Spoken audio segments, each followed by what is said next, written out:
This is chapter 34, section 5, that includes three pieces of reading. The first is Congress passes a landmark Lend-Lease law.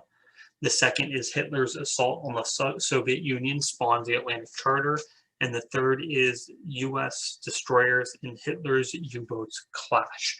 And so you see the first section of reading addressed there with that first slide, and that is the Lend-Lease. So we're operating at this point on the terms of the 1939 Neutrality Acts, which allowed the United States to sell weapons of war to those actively involved in the war on a cash and carry basis, meaning they had to come get them and transport them back home, and they had to pay in cash.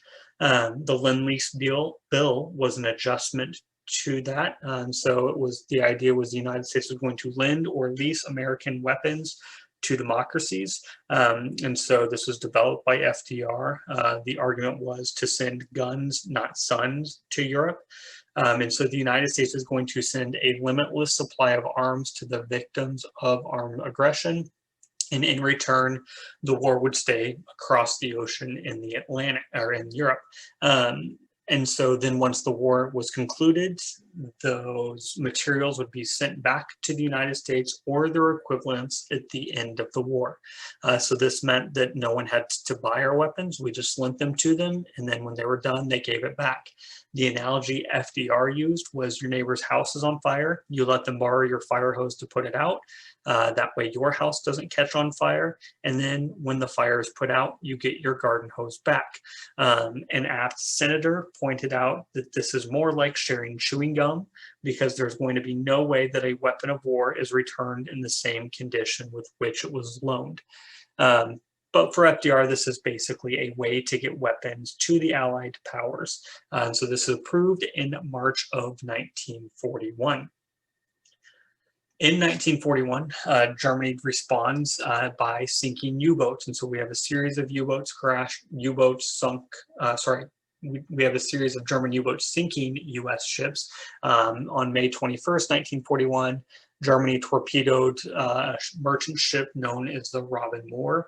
And so we've got kind of that warfare beginning between the United States and Germany in 1941 in the Atlantic. At this point, everyone, or the United States, is still neutral, still not involved in the conflict, at least officially, technically.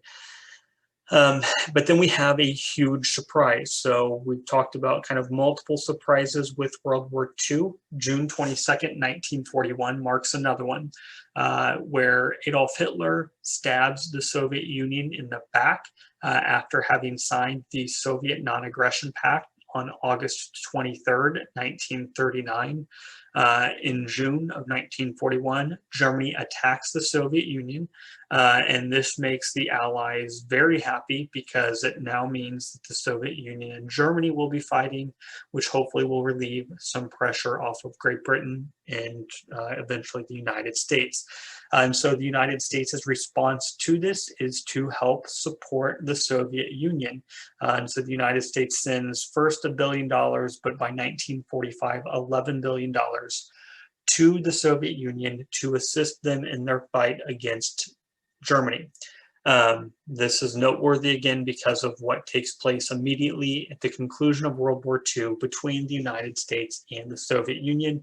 But for this brief period in time, from June 1941 to the conclusion of the war in 1945, the United States and the Soviet Union are working together to defeat the common enemy of Germany.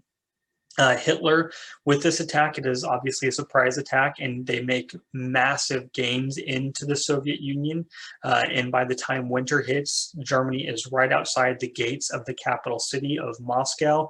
And as we've talked about, if you capture the capital city, you've essentially captured the country. So at this point, the Soviet Union is in a perilous position.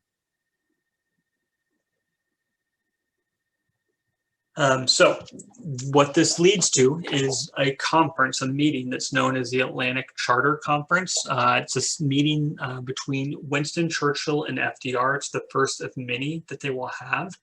And with this meeting, they agree to what becomes known as the Atlantic Charter, which is essentially setting up plans for a potential post-war world. And again, this is August 1941. This is before the United States is even officially involved in the war.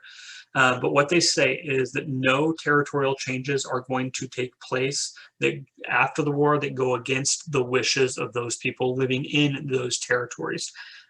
So the right to self-determination for those people should also have the power to choose their own government. And you're going to have disarmament of the nations of the world and peace, security, with an establishment of something like a new League of Nations. So a lot of the ideas that we outlined in Wilson's 14 points appear again here with the Atlantic Charter. That new League of Nations obviously turns into the United Nations, which we still have today. These meetings were held between Roosevelt and Churchill. Stalin does eventually agree to them as well. So you kind of have a relationship between those three leaders throughout World War II, between Roosevelt and Churchill, and then eventually Stalin is added to that mix as well. Then the United States makes another adjustment to this trade policy with belligerents at war. So July of 1941, FDR decides that Lend-Lease shipments need to be escorted by U.S. destroyers, because what's happening is we're lending these materials of war to Great Britain. They are trying to sail across the Atlantic and they're being sunk. And the United States' stance, or FDR's stance, is that we're not lending Britain these weapons for them to end up at the bottom of the Atlantic Ocean. And so the U.S. does start escorting using convoys. So our warships are escorting the British ships back to Britain with our weapons.